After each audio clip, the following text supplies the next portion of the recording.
ખેડૂત ભાઈઓ, આજના સ્પેશિયલ એપિસોડમાં આપણે ચર્ચા કરીશું આપણી ઉપજ મગફળીની.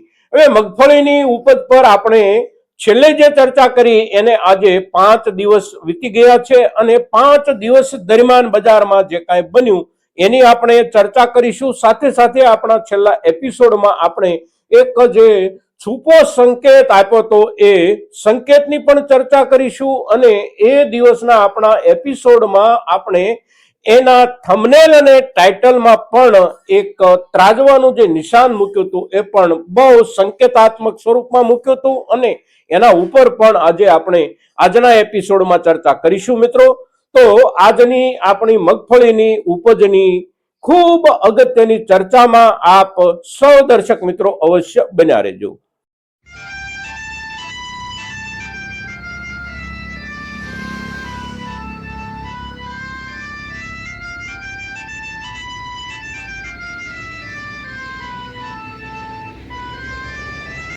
નમસ્કાર ખેડૂત મિત્રો, જય કિસાન, જય ભારત.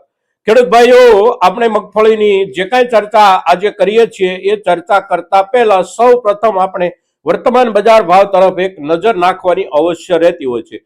તો આજનો જે દિવસ છે, આજની જે તારીખ છે એ તારીખ એટલે જાન્યુઆરી મહિનો 2026ની 8 તારીખ અને ગુરુવારનો દિવસ. માર્કેટિંગ યાર્ડમાં કામકાજનો આજે આપણો ચોથો દિવસ અને આજે આપણા મગફળીના જે કાંઈ બજારો ખુલ્યા છે એ બજારો એકંદર આપણે જોઈએ તો છેલ્લા 3 દિવસથી એટલે કે સોમવાર પછીથી બજારમાં એક સામાન્ય રૂપમાં જે સ્થિરતા કહીએ તો સ્થિરતા અને થોડી ઘણી નરમી કહીએ કેટલીક વર્ગની ઉપજમાં, તો એ નરમીના માહોલ પછી બજારની સ્થિતિ આજની ભાવોના લેવલની સપાટી આપણે જોઈએ તો આપણી સારામાં સારી મગફળી જે કાંઈ વેચાઈ રહી છે એ વેચાઈ રહી છે 1300 રૂપિયાથી લઈને 1400 રૂપિયાની વચ્ચે.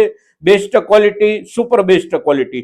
ત્યાર પછી આપણે નીચલા દરજ્જાની વાત કરીએ તો નીચલા દરજ્જામાં જે પ્રમાણે ક્વોલિટી હોય એ પ્રમાણે આપણી મગફળી લગભગ 1000 રૂપિયા આસપાસ 20 કિલોના ભાવથી વેચાતી 1400 રૂપિયા સુધી બજારમાં માર્કેટિંગ યાર્ડોમાં આપણી best quality, super best quality વેચાઈ રહી છે.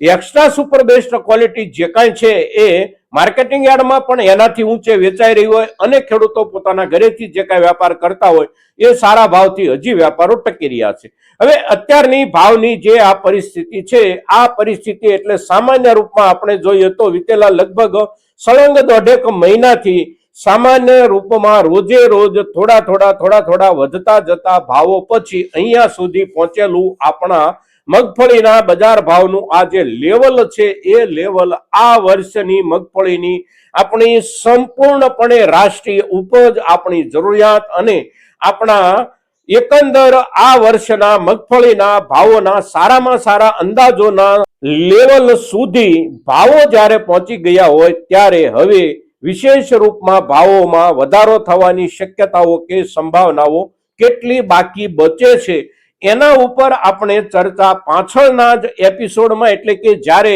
બજારમાં કોઈ નરમીનો પણ માહોલ નહોતો અને બજારમાં ભાવોમાં કોઈ પણ ઘટાડાના પણ સમાચારો કે અહેવાલો નહોતા, ત્યારે પણ એક પ્રતિકાત્મક સંદેશના રૂપમાં ત્રાજવું મૂકી અને અવશ્ય આપ સૌને એનો અંદેશો આપ્યો હતો. કારણ કે બજારમાં કોઈ પણ ઉપજ અને ખાસ કરીને જે ઉપજ સારામાં સારા માર્કેટ દરથી વેચાવાના લેવલ સુધી પહોંચી ગઈ હોય એ ઉપજમાં પછી વિશેષ પ્રમાણમાં બહુ ભાવમાં વધારાની શક્યતાઓ નથી રહેતી. કારણ કે સપાટી આખરે એક લેવલ સુધી પહોંચ્યા પછી અવશ્ય ત્યાં સ્થિર થઈ જતી હોય છે અને આપણી મગફળીમાં પણ અત્યારે એકંદર માહોલ એવો બની રહ્યો છે. હવે બજારમાં અત્યારના દિવસોમાં આપણે જોઈએ તો સૌથી મોટો આધાર એટલે આ વર્ષે આપણને સરકારી ખરીદીનો સૌથી મોટો આધાર અવશ્ય મળ્યો છે. સરકારી ખરીદી કેવી રીતે થતી હોય અને એમાં કેવી ગોલમાલો ચાલતી હોય કે શું ચાલતું હોય એનાથી આપણે કોઈ અજાણ નથી, આપણે બધા જ એનાથી માહિતગાર છીએ.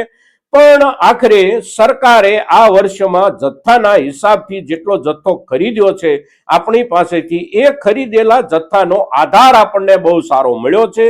કારણ કે સરકારે અત્યાર સુધીમાં જે કાંઈ ખરીદી કરી આપણી પાસેથી ગુજરાતમાંથી એ ખરીદીનો આંકડો જ લગભગ 13 લાખ ટનથી ઉપર પહોંચી જાય છે અને સરકારનો જે લક્ષ્યાંક હતો 15,20,000 ટન મગફળી ખરીદવાનો, એટલી ખરીદી તો સરકાર અવશ્ય પૂરી પણ કરી લેશે.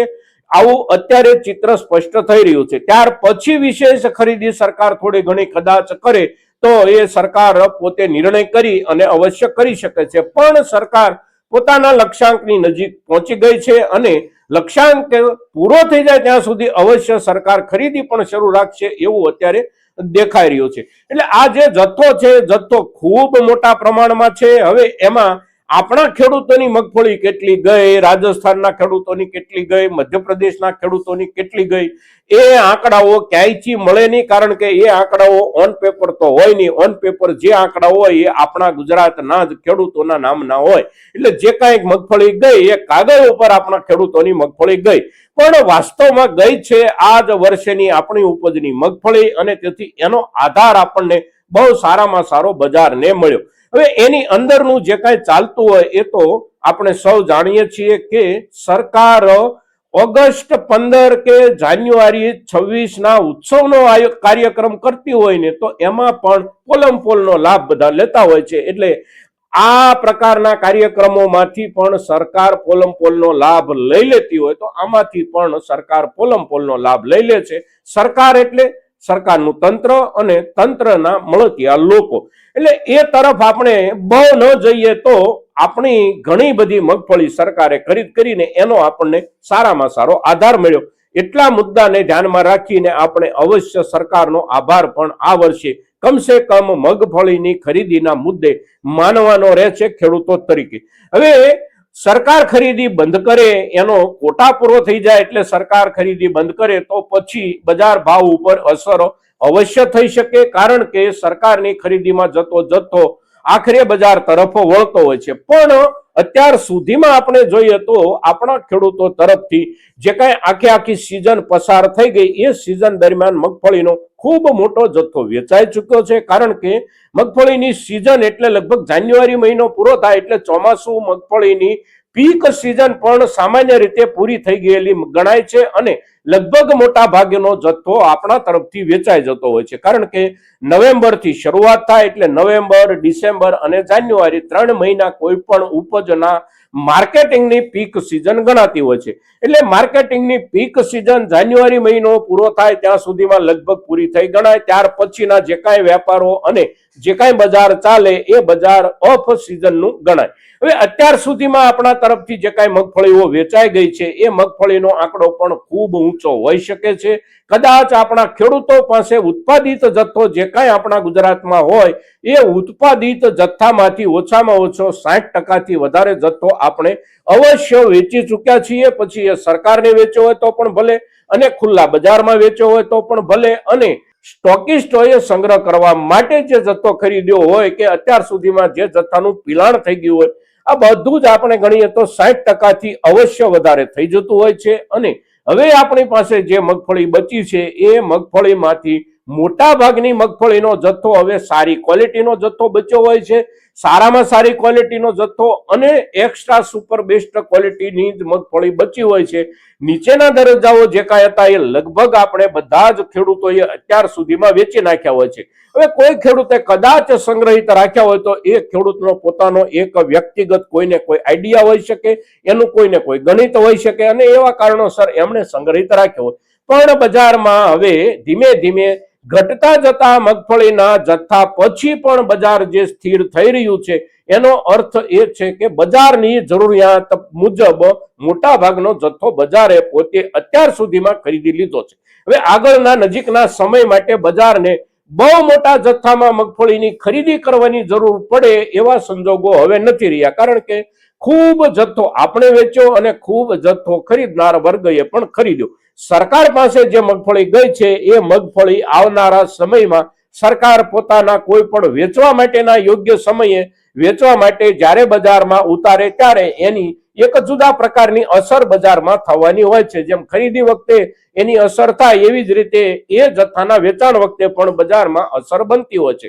પણ એ હમણાં નજીકના ભવિષ્યમાં એટલે કે એકાદ મહિનામાં સરકાર વેચવા કાઢે એવું બનવાનું નથી. સરકાર જ્યારે વેચવા કાઢે ત્યારે સરકારના વેચાણની અસર બજારમાં એના રૂપમાં પડશે. હવે પછીના દિવસોમાં આપણી મગફળી જે કાંઈ આપણી પાસે સંગ્રહિત છે એના ઉપર આપણે શું નિર્ણય કરીએ. તો હવે પછી બજારમાં આપણી મગફળીના ભાવોમાં આપણને સુધારો મળવાની શક્યતાઓ અને સંભાવનાઓ કેટલી હોઈ શકે, આ મુદ્દો આપણે જ્યારે વિચારવો હોય ત્યારે પાછળની આપણી જે કાંઈ ચર્ચા છે એ ચર્ચાને ધ્યાનમાં રાખીને જ આપણે વિચારવાનું રહે છે. કારણ કે સરકાર પાસે પણ મોટા પ્રમાણમાં મગફળીનો જથ્થો એકઠો થયેલો છે.